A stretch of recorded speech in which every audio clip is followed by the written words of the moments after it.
I know many of you have known Harleen, known my COO for a long, long time, and have worked with her a long, long time. Others of you have at least heard her name and seen her face. She's been she was for almost 10 years the editor of Auto Dealer Monthly magazine. She has been involved with the Industry Summit, the Special Finance Convention, been my right hand and often my left hand as well for forever, almost 20 years in December. Oh my gosh. So Wow. she has become over the years, an HR expert, as some of you have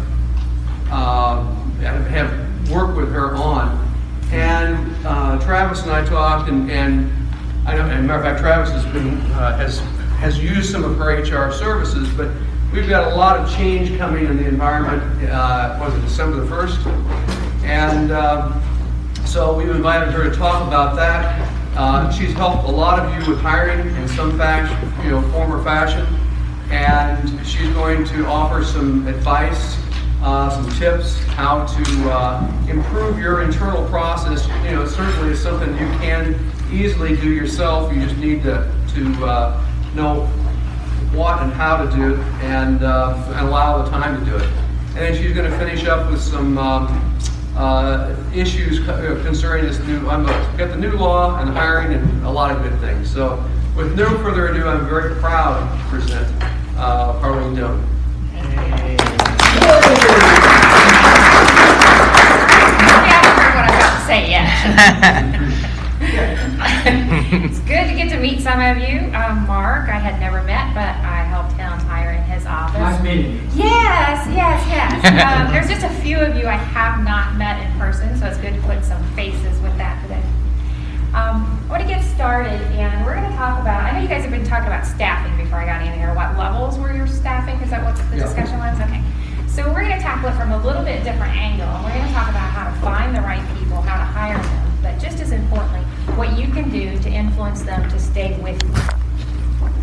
So, let's look at what our best agenda is going to look like.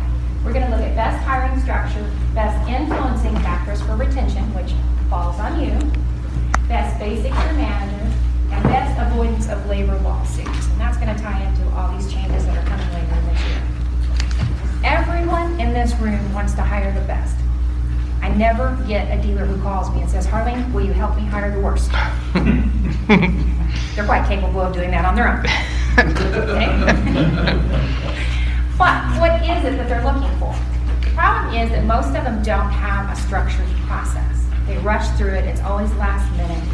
They don't approach it from the right angle. They don't have structured questions to ask. So it's kind of fly by the seat of your pants.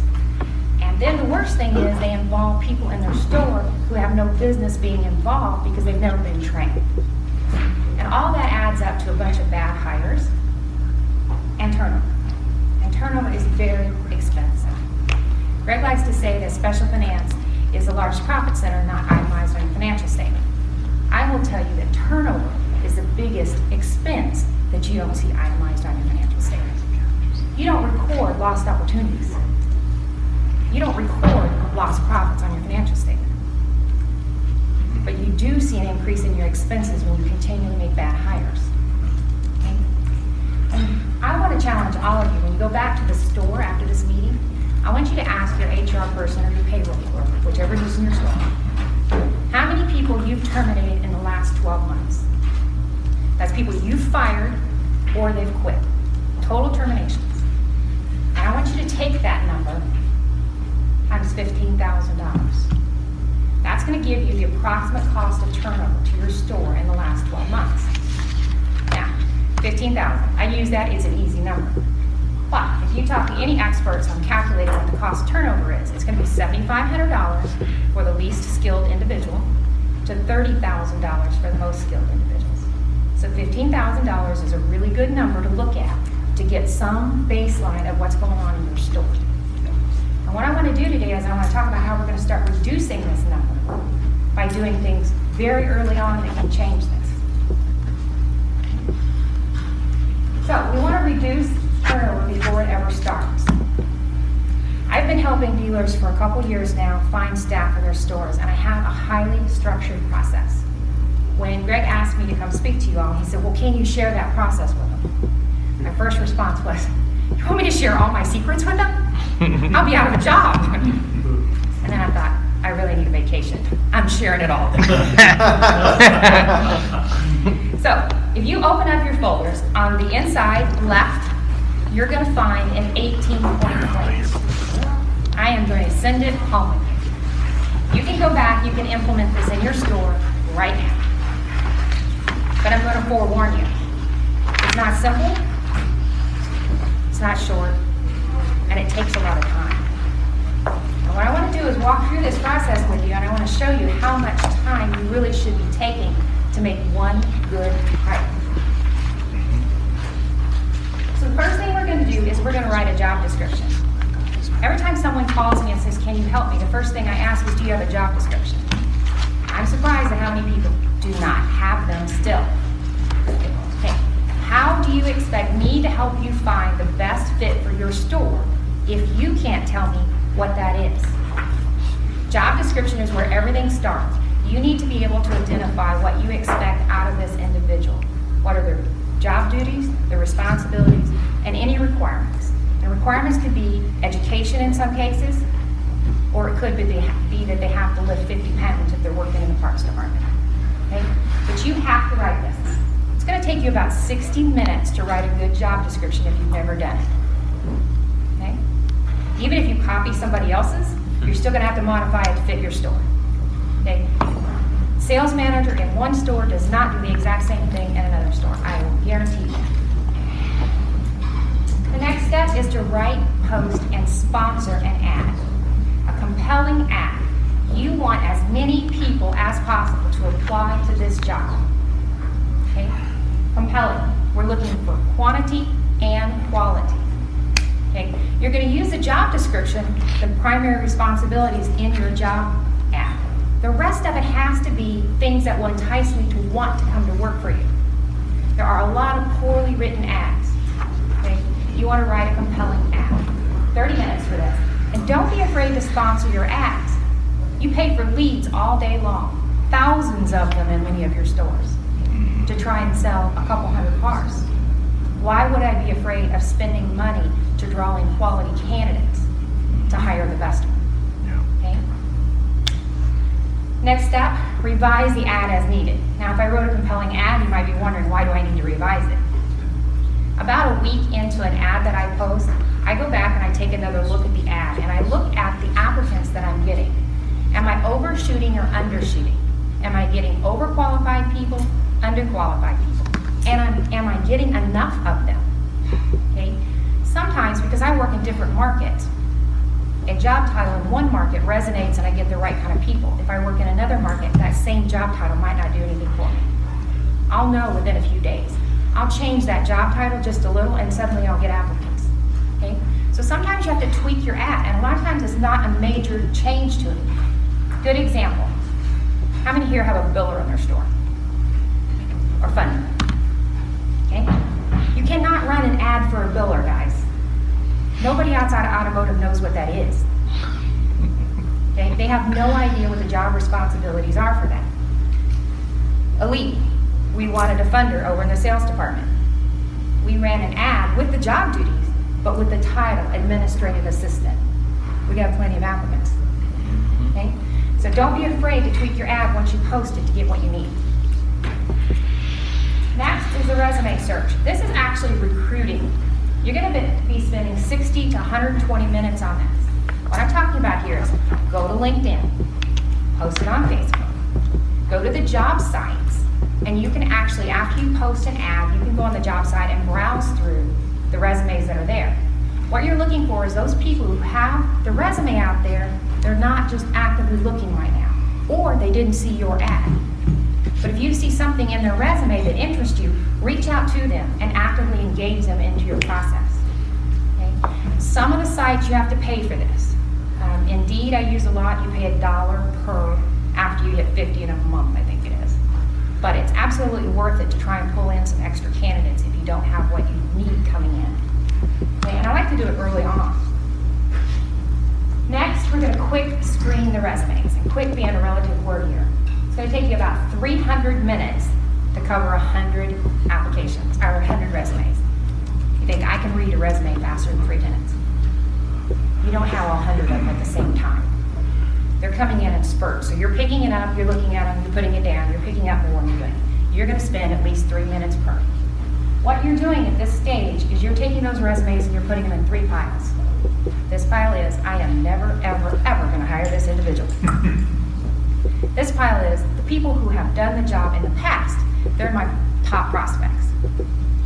This pile is those who have the skills, maybe not have done the exact same job, but similar. They have the skills and may transfer in quite well into that position. Okay? So out of those 100 resumes that we got, we just eliminated 50 of them right away. I'm not hiring them. There's no way. Okay? So what do we do with the rest of them? We're going to request a full application. A lot of people skip this step, but I think it is really, really critical. So what happens in my office, I have it electronically. So I'm going to email it, I'm going to call them and tell them that I emailed it to them, and then I'm going to follow up with an email again. That's just what it has to happen to get it done. But what I'm trying to get these people to do is go fill out a complete application. The reason I do that, first of all, there's my disclosures on my application. Equal opportunity employer. You may run a background check before hire. You may be required to have a credit check before hire, depending on the position. Those type of disclosures are all on there.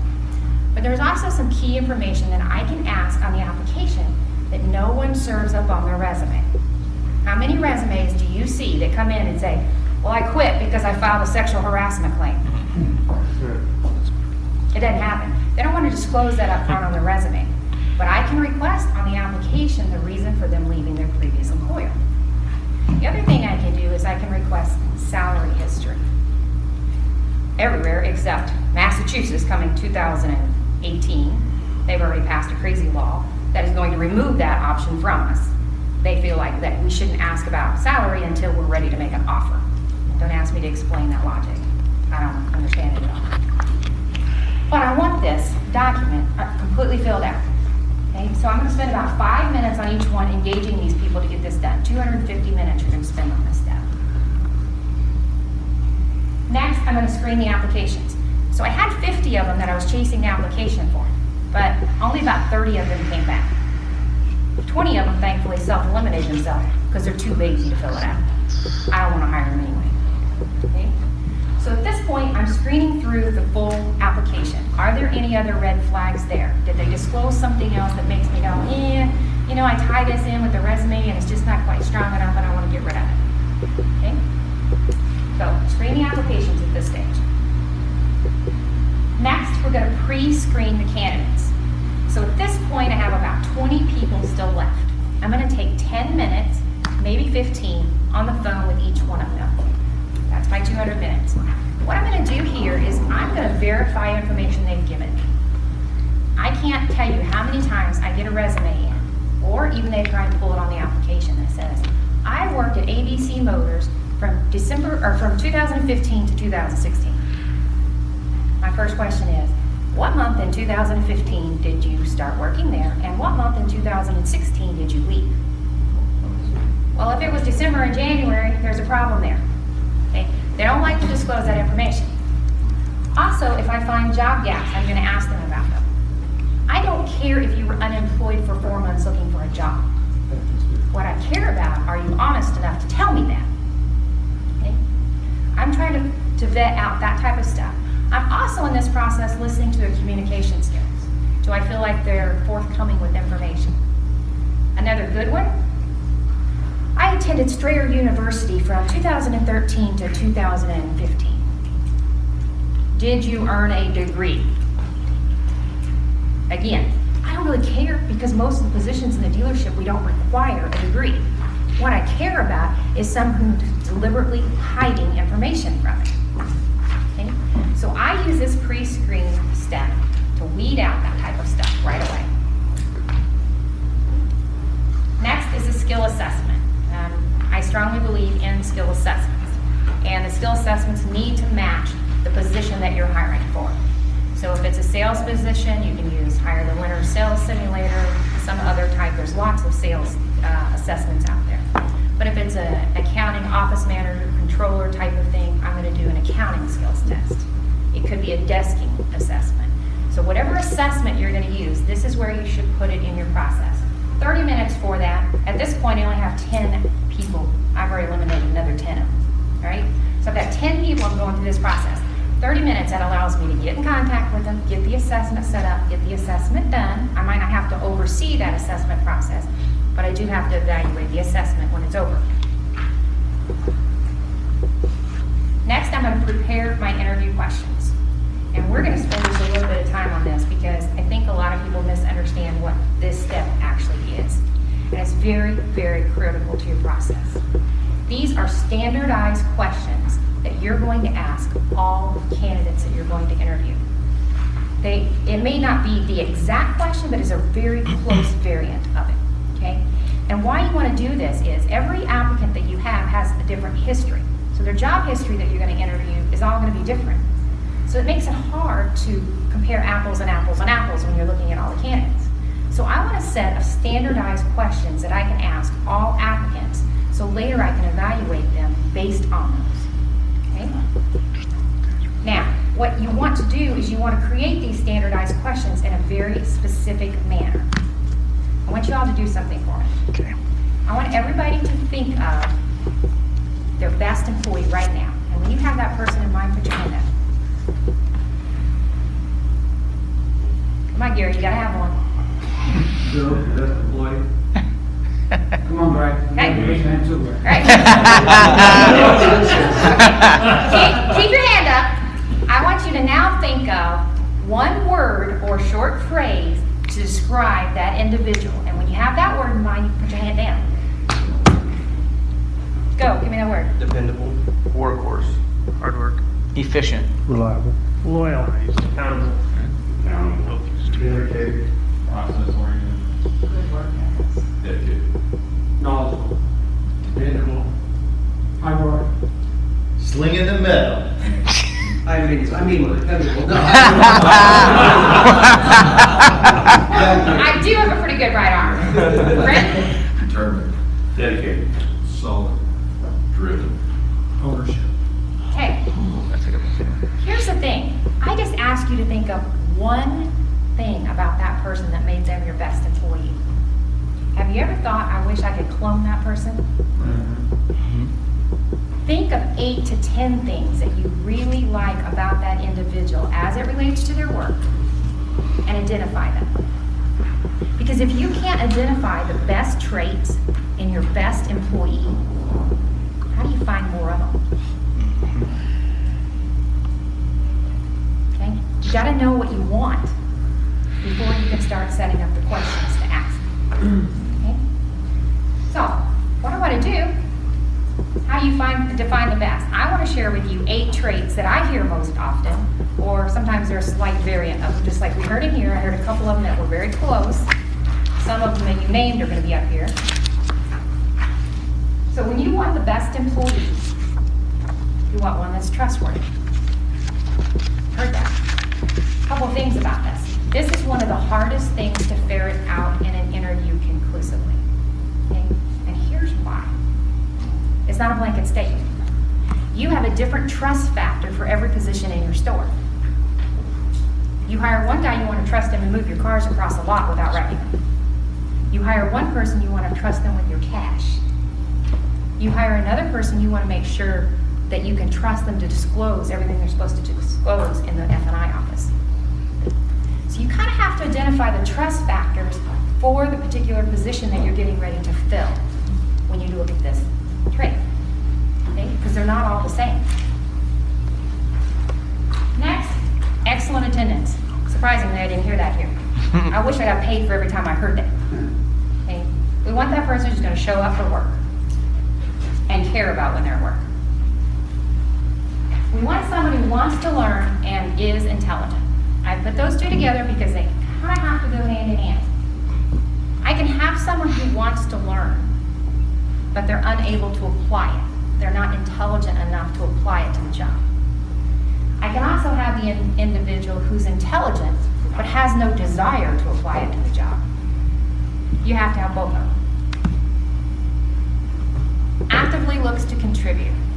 This one comes in a lot of different phrases, but bottom line is it's a person person who's going the extra mile, who's really looking for ways to help the business, who's really going the extra mile to help with employees. They're always actively looking for ways to contribute. Good with customers. Comes pretty straightforward. We work in a customer-oriented business. We need people who are good with customers. I'm not talking about the optimistic, upbeat individual. That's great. What I'm looking for here is someone with patience, because that's when I find someone who's really good with customers. When that customer has pushed their last button and they haven't lost it. The other thing with good people who are good with customers, they know how to listen. If I interview someone and I ask an interview question and they then spend the next 10 minutes talking and still didn't answer my question, I'm pretty sure they're not going to be really great with customers because they don't know how to listen. Highly productive. Again, what's the position that you're filling? You have a different measuring stick for every position. You don't judge your accounts payable clerk the same as you do your general manager. What's your measuring stick for productivity? Loyal, huh? Riley, was that you? Somebody on this side said loyal. Interesting thing about this one. You can't get this from any employee unless there are two things that exist. The first one is you build a relationship with them. If you have no relationship with them, they will not be loyal. No way, no how. The second is mutual respect. Those two things influence that loyalty piece more than anything else. Okay? If you have both of those, that person will follow you through thick and thin. But if they're missing, they are out the door at the first disruption. Good decision maker who guards your dealership. Kind of two things there, but they're very tightly bound, because if you have a good decision maker, they're already guarding your dealership. Okay? They're making the right decisions for the right reasons. Okay? They're helping you stay compliant. Think of them as your compliance filter. Okay? Doesn't matter what role they are in the dealership. Are they making good decisions to protect your business? Okay? Now, when you've identified what these 8 to 10 things are for your position that you're going to hire for, I want you to take those and then create standardized questions to help you uncover them in the interview process. Okay? I'm going to give you an example. This trustworthy one. I have a question that I ask of every desk manager, sales manager, F&I manager. Consistently, I ask this question.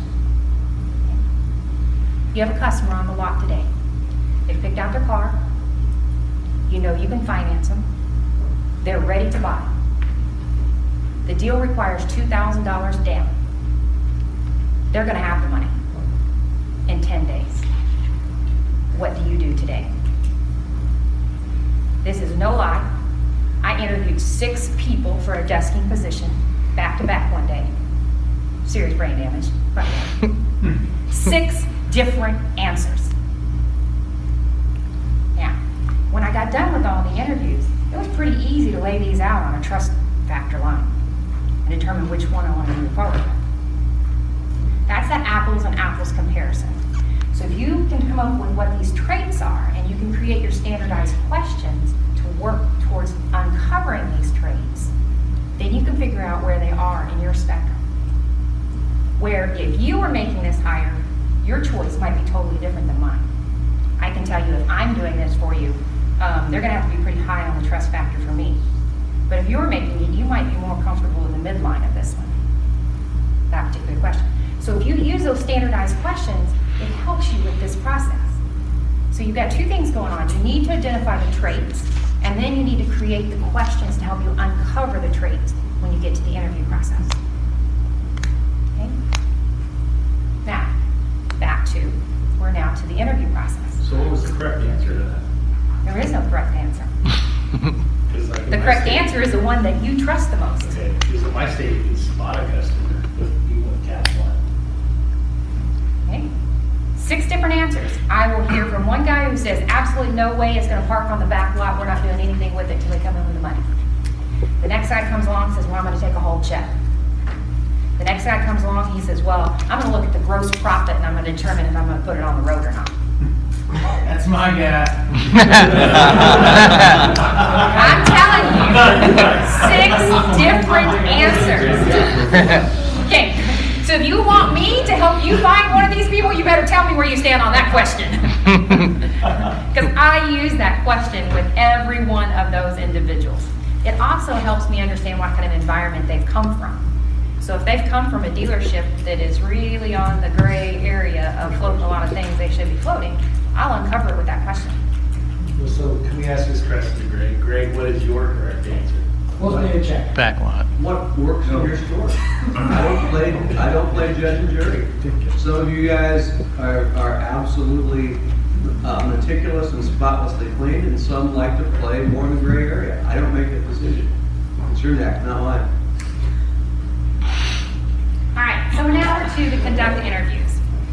I have 7 out of 10 people left after the assessment. 3 of them dropped out because they refused to take the assessment. They told me it was hokey. No kidding, I had one guy tell me that. It was too hokey, he wasn't going to take it. You know what? I don't need you then. It's that simple. Self-elimination as far as I'm concerned. I had a couple that took the assessment and they just didn't come out very well. So I've eliminated 3 of them at this point. So I have 7 people remaining at this point. I'm going to schedule interviews with them. 30 minutes, first interview is plenty of time usually. If you want to do longer than that, be my guest, but 30 minutes. Okay? Now in this interview, I'm going to ask those standardized questions. Okay? And then I'm also going to ask questions about their work history and other things related to what they've done in their previous roles. I also like to keep the candidate off balance just a little by flipping back and forth between the two. Okay? I find I get a little better, honest responses when I do that. Next step is to debrief. And I know this is going to sound a little weird, but 10 to 15 minutes after the applicant leaves, you sit down and you write up your notes for your interview. The reason being is you rarely get to interview all 7 of these people back to back. And even if you could interview them all back to back, by the time you get to 7, they're kind of beginning to run together. Okay? So take time to write up your notes. Make sure your notes are not discriminatory in any manner. I can't write up my notes about how you looked unless how you looked is directly related to the job that I'm going to be asking you to do. Okay? Do not write your notes on the application and do not write them on the resume. They are a separate sheet of paper. Okay? And we're going to use the notes when we get done. Okay? So the next step, this is the evaluation period. So now that we've got done with all 70 over 2-week time frame, whatever. Now I'm ready to start evaluating these candidates. Essentially what I want to do is I want to stack them up in my order of preference. Who's at the top, who's at the bottom. I want to do some soft checks at this stage. I can check Facebook, I can check LinkedIn. I can do internet searches on their name and their market or their previous markets to see if I find anything. John Bob? Sure. Okay? Sure. Hey, quick question, are they on checking if they have a college degree? Not that we need it, but I like to see if they're lying about that. Is there a way to check? Oh, sure, you can do that in a background check. Okay, background check. Yeah. Most of the time you get a good feel for that when you ask that question though. Most of the time I go, well, you know, I attended for 3 years, but I dropped out before I got finished, so I'm 10 courses from it, or I'm 3 classes from it. Usually I'll get pretty straight answers at that point when I do the pre-screen. Okay, but you can definitely always check it in a background check. All right, so we are doing the soft checks at this point. We're not really doing the hard reference checks or anything like that. We're just doing soft checks. The other thing I've done is I've pulled out their assessment, their resume, their application, and my interview notes. Now I'm looking at them all. Now, I gave you 105 minutes to do this. Some of you, this will take a lot longer to work through, but that's what's here. I'm gonna rank them all out. I know what order they're in now, but before you do anything else at this stage, I need you to do something really, really important. I need you to stop and think. If I continue moving forward with these individuals, and I believe they have the skills that I'm looking for, and I believe they have the traits that I want, am I willing to commit to what I need to do to encourage that behavior when they come on board? Okay? Because if you can't commit to that behavior now, you're not going to keep them anyway. Okay? The commitment comes from you at this stage to retain them long term. Okay? Let's look at the 8 traits we just talked about a minute ago. These are the ones we identified for this session. Okay? What are the things that I need to commit to encourage this behavior if I hire one of these people? I have 4 things for you. Okay? The first one is I need to provide opportunities and challenges for them. There's no cost to you for this. You don't have to do much for it. You just have to plan for it. When I hire a sales manager, I'm pretty sure his lifetime goal was not to be a sales manager forever. He's looking to grow into something else. He's looking for more opportunity. Okay? So you need to commit to this up front. But what does this look like when you look at it into the traits? If you don't provide opportunities and challenges. Well, for the trustworthy individual, if you don't provide them, I'm going to feel like you don't trust me. If you don't trust me, why am I going to stay here? Attendance, if you don't provide me challenges, why am I going to come to work? You have somebody who starts showing up late for work, kind of out of character. They've been really good for a really long time. Start having absenteeism problems with them. You better check this first. Have you stopped challenging them? Have you stopped giving them opportunities? Okay. Wants to learn and is intelligent. I can't hardly say is and intelligent back to get back. If you don't provide opportunities and challenges for this, you're going to stifle me. And I'm going to get bored and I'm going to move on. Actively looking to contribute. Again, I'll continue trying to contribute if you give me opportunities. Person who's good with customers, if you don't let me work with customers, I'm going to feel underutilized and I'm going to go somewhere where I can work with them. The highly productive, if you don't provide me challenges, I'm never going to stretch beyond what I believe I can do. And I can give you a really good example of that one. I'm standing right here, right now. The loyal individual, if you aren't providing, this one's a little bit different in that if you aren't providing me challenges and opportunities that are specific to me, then you aren't building a relationship with me. And I'm only going to stay if I have a relationship. And the good decision maker, if you don't provide me opportunities, I can't get any better. Okay? So you have to provide opportunities and challenges. The next thing you have to do, and this is one that we all tend to be a little bit horrible at, and that's acknowledgement and feedback. And then I'm not talking about patting them on the back every day. That's not what this is about at all. There is no cost to this, although probably some of you have some. Anybody have formalized recognition programs? Employee of the month? Anything? Okay. So you probably have a little cost involved in that. But for the most part, this is just generally free. You just have to make some effort. Okay? How does it influence? Well, the trustworthy, if you don't acknowledge it, how will I know that you trust me? Remember, we're trying to encourage those traits that we want. Willingness to learn and actively looks to contribute.